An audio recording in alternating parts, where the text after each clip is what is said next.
saiz dia besar, luas sesuai untuk keluarga saya lah. Minat dengan features yang BYD bagi. Kalau saya boleh bagi bintang, saya bagi 10 lah.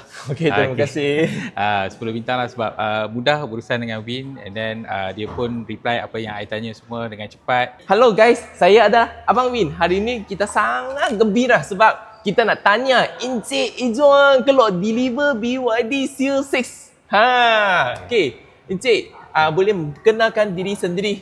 Encik nama, lepas tu kerja apa? Saya Izzuan. Saya bekerja di Amanah Saham Malaysia Berhad, Okey. Pulau Pinang. Kenapa Encik Izzuan akan pilih Seal 6? Sebab dia saiz dia besar, luas sesuai untuk keluarga saya lah. Dan dia punya design pun cantik lah.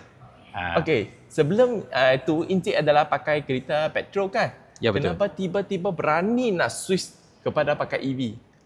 Okey, sebab salah satunya sebab saya minat dengan features yang BYD bagi, dan juga dia punya range yang dia bagi pun yang sesuai lah untuk kegunaan harian dan juga long distance lah.